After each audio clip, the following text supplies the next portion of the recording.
Do you want to learn how to be more visible and authentic in your business? I'm joined by personal brand and visibility coach Fifi Mason. Fifi shares how you can overcome self-silencing and avoid common visibility mistakes in this episode of Architecture Business Club, the weekly podcast for solo and small firm architecture practice owners just like you who want to build a profitable, future-proof architecture business that fits around their life. I'm the host, John Clayton. If you want to get notified when I release a new episode and get access to free resources and exclusive offers, then go to mrjohnclayton.co.uk/ABC and sign up to my free weekly email newsletter. Now let's explore being more visible. Fifi Mason is a personal brand and visibility coach, and her mission and purpose is to help individuals with quieter voices show up authentically, amplify their impact, and create the change they wish to see in the world. To connect with Fifi, visit fifimason.com/connect. Fifi, welcome to Architecture Business Club. Hi, thank you so much for having me. Oh, it's great to have you here. My pleasure. Before we get stuck into our topic we're going to talk about, we have a shared love of dogs. We're both dog owners, aren't we? So could you tell me a little bit about your Siberian Huskies, Kylo and Winter? Yes, dogs. I could talk about them all day. I have two Huskies. So Kylo is 5 and Winter is 6, I think, because she's a rescue. So we're not quite sure on her age when I got her, but they are my world. I absolutely adore Huskies, and a big part of my dream and what I'm working towards is having a Husky rescue one day. So yeah, I could talk about dogs all day long. Sounds absolutely amazing. Definitely something to work towards. Our dog, Maisie, she's also a rescue as well. She was from Romania, and we got her when she was about 5 months. So she's coming up 4 this spring, we think. Oh. She might even make a guest appearance during this interview. So we'll hopefully not. Hopefully she'll be quiet in the background, but we'll see how we go. So today we are going to talk about how we can start showing up and being more visible in what we do. So I guess it'd be a good place to start would be just to talk about what is visibility and why is it important, particularly for small business owners? Yeah, so visibility it's really important because without being seen, if we're not being seen, if we're not being heard, we aren't going to be able to reach the right people. We're not going to be able to get in front of the people that we want to serve the most. So visibility is really showing up in your business as yourself, being yourself and being visible, being seen online and even offline as well. Sometimes it can be going to networking events and that kind of thing. But predominantly what I help my clients with is showing up online and being visible online. And there is a challenge there for those who I work with the most, which is quiet introvert, and they find this quite a challenge, quite a struggle to be visible and be seen and show up. So it's just one of those things that if you're not being visible, if you're not being seen on social media, you're going to just really struggle to reach the people that you really want to work with. And what I find is a lot of people tend to hide behind a logo or a business name, and they have this kind of professional way of putting themselves out there, which means they're not being seen. So yeah, visibility is really important. Yeah, that is such a common thing, well, particularly in the architecture industry. You've mentioned a couple of things there. Maybe we could sort of just rewind a step and talk a little bit more about that, and perhaps sort of dive into some of those common mistakes that small business owners make when it comes to visibility. So you mentioned about often people will hide behind the business logo. That's something that you've seen a lot of, I imagine, working with some of your clients. Yes. So the biggest mistakes that business owners are making when it comes to visibility is what I said, hiding behind a logo and a business name most predominantly. That's when someone starts out, they feel like they have to have this really professional, business-like way of approaching things. And that doesn't work necessarily, because it means people miss out on understanding what makes you different, what makes you unique. And there's a lack of personality. They're not seeing who you are. They're not seeing the true person behind the business. They're not able to connect with you. So if you're not showing up and you are hiding, and even though having a business name and a logo can be important, it's not the most important thing. And it's really thinking through how you want to be seen and how you want to be perceived, and really figuring it out the way that you want to show up to connect with the people that you want to help the most. So yeah, the biggest mistake often is hiding behind a logo and a business name, not putting photographs of yourself anywhere, kind of hiding your face, and not being yourself, not being authentic, and not having anything personal involved in your brand. And the problem is that you are your business, especially if it is just you. You're the one that is offering the service. You're the one who is the expert. If you're the one that works with everyone, you are your business. And if people aren't seeing that, and all they're seeing is a name or a logo, it just makes it much more difficult for them to want to work with you, because they don't know who you are. They don't know what you're all about. And there's no way to differentiate you from other people out there. I think in essence, it makes your presence like a bit vanilla, that it sort of makes it hard to differentiate what is different about what you do versus what other service provider may offer. So yeah, and actually that thing that you mentioned there about the common thing of people hiding behind the logo, hiding behind the work, that's exactly what I started doing. Now, when I started out, my, personal brand kind of came about by accident. So I fell into all of those pitfalls that most of us do. Like, I didn't work around any of those. I made all the same mistakes that most of us make. Okay, that's really interesting. Something else I wanted to touch upon, which we spoke a little bit about outside of the interviews, is self-silencing. Mm-hmm. What is self-silencing, and where does it hold us back, particularly in relation to being visible? Yes, so this is one of my favorite topics to talk about. And self-silencing is really, well, at its core, it's when we hold back from sharing our thoughts, our ideas, our opinions, and our perspectives, all because we fear the perceived consequences. And it's really a self-imposed barrier that just prevents us from speaking out and sharing what we are with the world.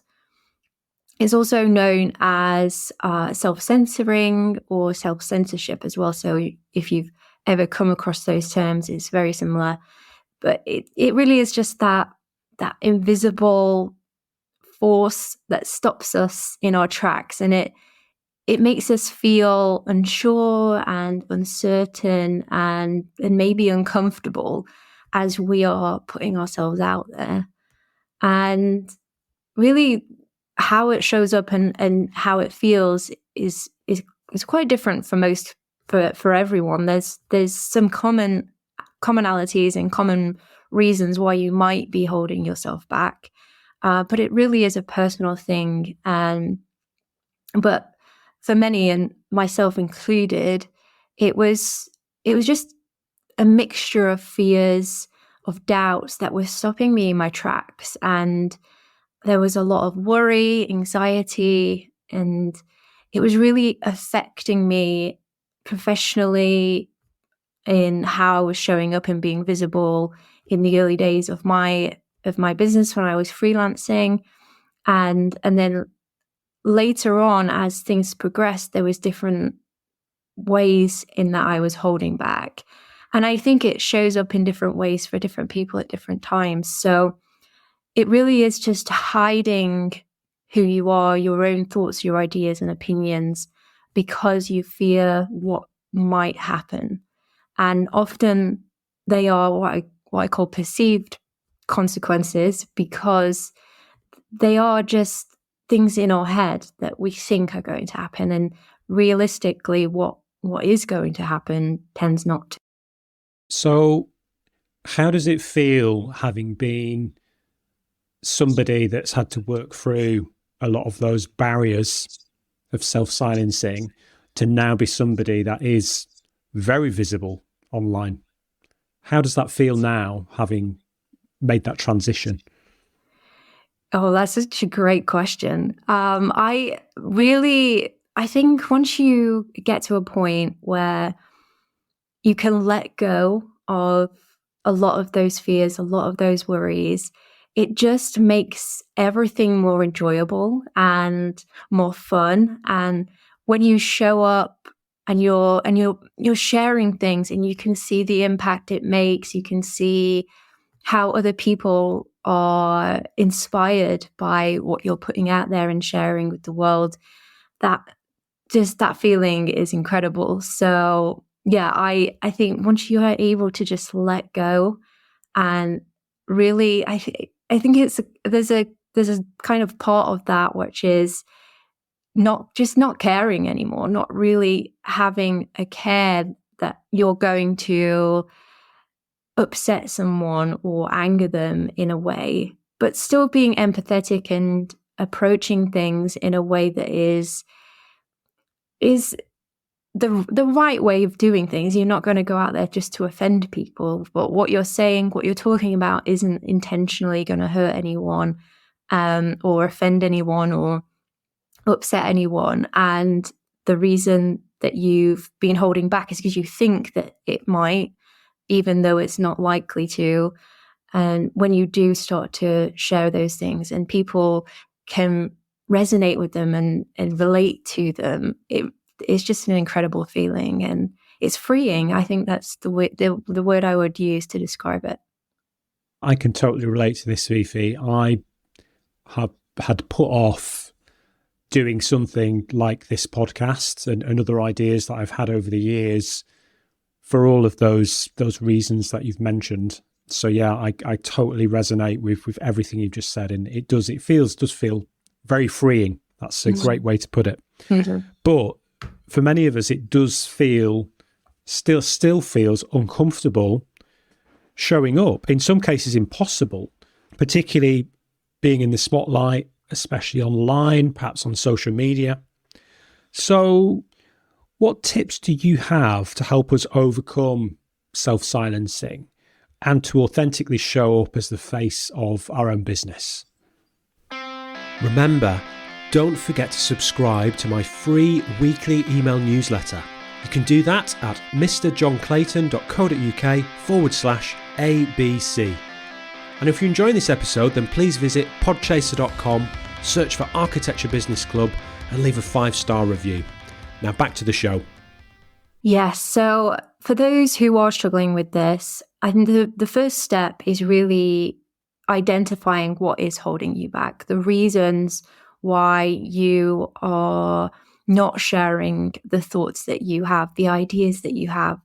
Say you've got a really interesting, unique perspective about something in your industry, and you could put it out there, you could post, you could talk about it, but you're stopping yourself because you're worried that peers in your industry might think that it's a stupid idea, or you might get some backlash because it's not the way that most people do it, and anything like that, you're holding back from sharing that, even though you feel like it is something important that you want to share and talk about. If you're in that position, it's really just identifying it. It's figuring out what there is that is holding you back in that, and knowing the reason. So for that one, for that example, the reason that I believe that you are holding back, if that's something that you're struggling with, is that you are worrying about the opinion, changing the opinion of those that you care about. And it's not necessarily the strangers out in the world. It's not that. It's the people that you care about, maybe friends, family, your peers in your industry, people who you respect in some way. Those people, you're worried that they're going to change their opinion of you. They're going to think differently of you. And really identifying the reason is the starting point. And I have a really good quiz to help with that. It's called the What is Holding You Back quiz. So it can help you to identify the real reason why you might be self-silencing. But once you do have this understanding, once you've really looked deeper at why you're holding yourself back, that is when you can start taking those steps to work through it and work your way forwards. And so the next step after that is to take smaller steps, to take steps that don't feel as big and as daunting, and really start small, start making small progress as you start to share things. So an example is to just share it with a close friend first, and be able to talk to them about it. And then the next step might be to talk to family members and other friends. And then the next step could be you might post it on your personal Facebook because it's private and only your friends can see it. And it's just taking those little steps to start to reveal and talk about these things more. And another thing I'd add here is finding your community, finding your audience, and those people who are going to be receptive to those ideas and thoughts and opinions. So there's Facebook groups that you could do that in, and that kind of thing, and creating your own groups, your own community of people that are really going to resonate with what you. And then if you're still struggling with that, the next step is to start to reframe your thoughts and ideas, reframe the way you're thinking and looking at things. And I have a cool game that I can share with you and those listening. It's called the What If game. And it's a really, really simple reframing method. So what you would do is draw out 2 columns. And in the first column, you label it self. And in the second column, you label it service. And then in those moments of doubt, you might be thinking what I call what if questions. So it could be something like, what if I say something silly? What if someone gets annoyed with me and says something nasty? When you're thinking of those what if questions, you would list them all down in the self column. And then what you want to do is flip from that self perspective into the service perspective, and think of what the benefit is of sharing those things or putting that thing out there from a what if perspective as well. So it could be, what if I make someone smile today? What if somebody needed to hear this to change their perspective? And so you would list all of those in the service column. So when you're in those moments of really thinking and through the doubts and the worries, and you're stuck in that mindset, you can flip yourself out of it into this service mindset where you're thinking about showing up for those people that you want to serve the most. So they are the 3 tips that I would give you to help move past self-silencing. I love that. That's such a brilliant idea. Were there any other suggestions or ideas that you had for posting on social media in particular. That seems to be quite a hang up for a lot of people.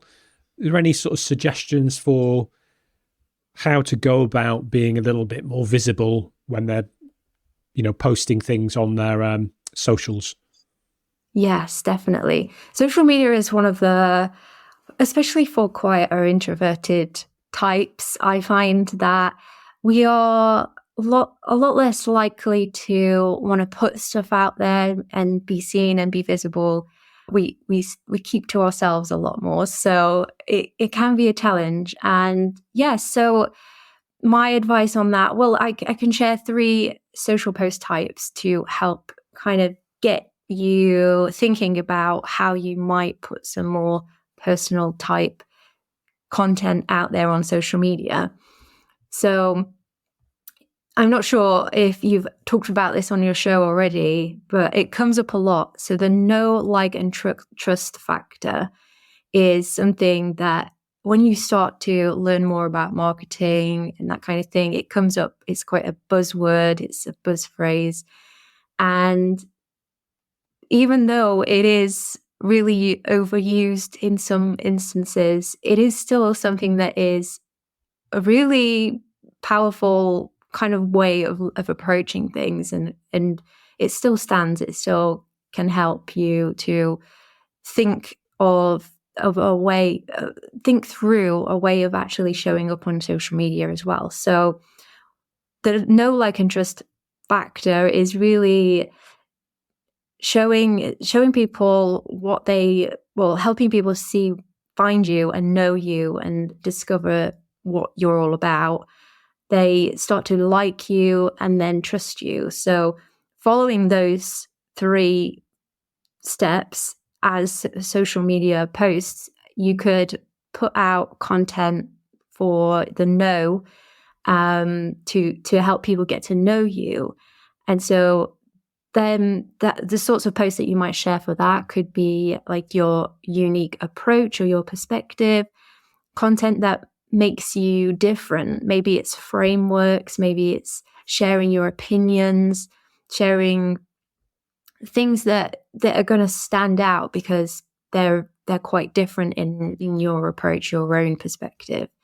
Then you have the like types of content, which could be personal stories, things that are sharing your values and they're more personable as well, and really revealing more of yourself. It could be sharing photographs of yourself. It could be little videos where you talk through your day and sharing snippets of your life a little bit.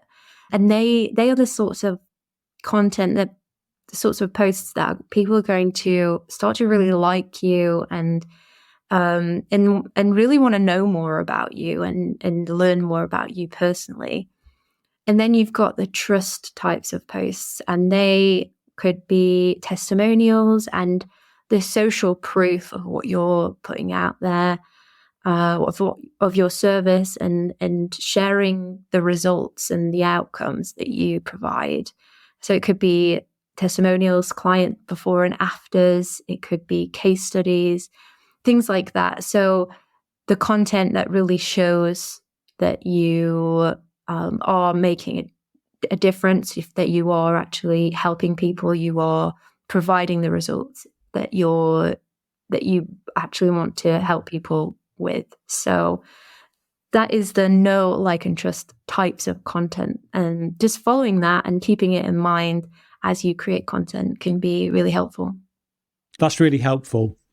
There might be some listeners that are thinking, oh God, I don't want to have to be posting loads of personal stories and pictures of me. And I guess we just have to caveat this and just remind them that the point that you shared earlier in the conversation, that you can start with those baby steps. You don't have to be going out of the gate, and you don't have to be posting photos of yourself and personal things you don't want to share.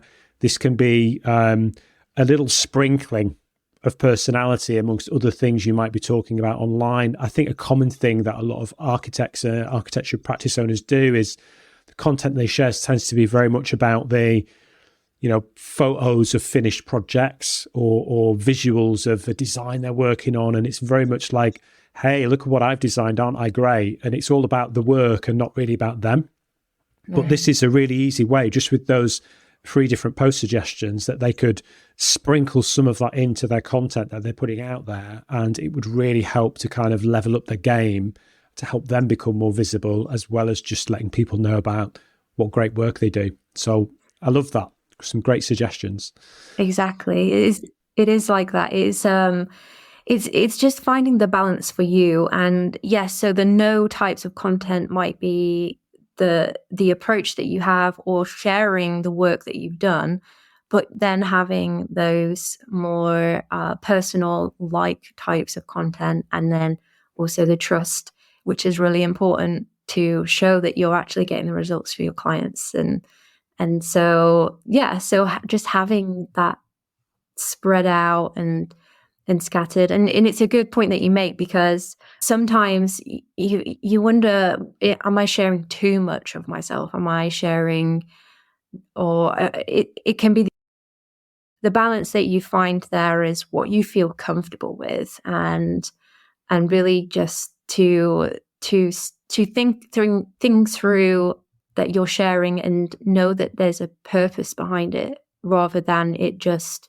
being something you put out there. So say you have a story to tell, maybe something like you want to show that you aren't always perfect, and it's a great way of showing that you're real, that you're human. But sharing a story where you've made a mistake, but you've learned a lesson, and you've had an epiphany or a transformation. And so you're not just putting something out there that's personal for just the sake of it. You're actually sharing a story of how you worked through something in your life, and it made an impact on you. But it shows that you're human, but also that you've learned and grown from something. So it's really thinking through how you put out those stories and why you're putting out those stories in the first place as well. It's a brilliant suggestion. People love stories, and to share a story where you show a bit of vulnerability as well, that could be really powerful and really help you to connect with people. Fifi, this has been really helpful and really insightful. Really enjoyed the conversation. What's the main thing that you'd like everyone to take away from this today? The main thing is really that you can, even if you feel that you don't want to be seen and be visible, that you just can't do it. If you feel that it's impossible, that just because you're shy or quiet or more introverted, that you can't do it, I want you to know that you can. That is the main thing I want to end on today.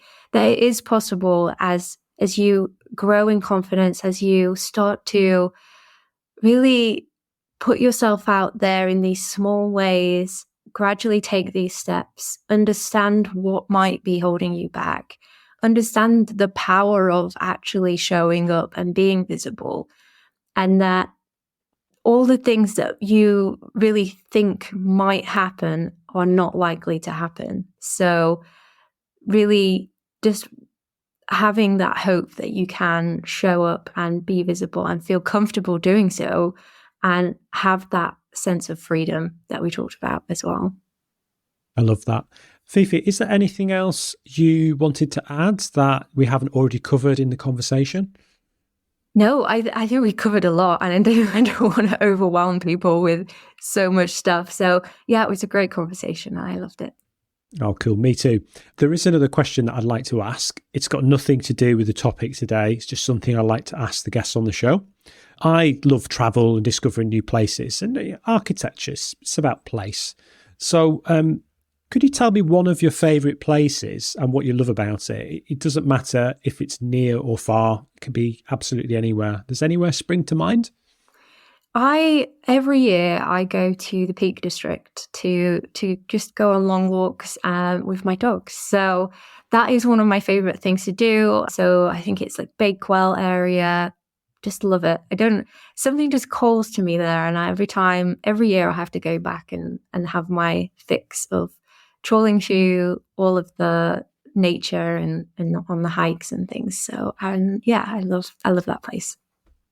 Oh, me too. And also indulging in a Bakewell tart or two, perhaps, while you're there? I don't, but it is very well known for that. And yeah, my friends do. I certainly did the last time I went there.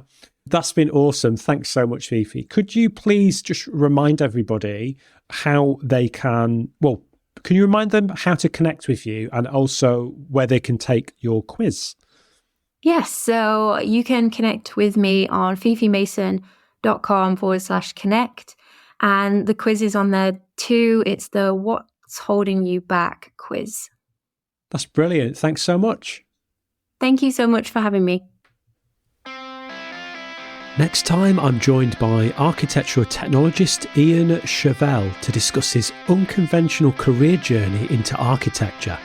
Thanks so much for listening to this episode of Architecture Business Club. If you liked this episode, think other people might enjoy it, or just want to show your support, then please visit podchaser.com, search for Architecture Business Club, and leave a glowing 5-star review. It would mean so much to me and makes it easier for new listeners to discover the show. If you just want to connect with me, you can do that on most social media platforms. Just search for @Mr. John Clayton. The best place to connect with me online, though, is on LinkedIn. You can find a link to my profile in the show notes.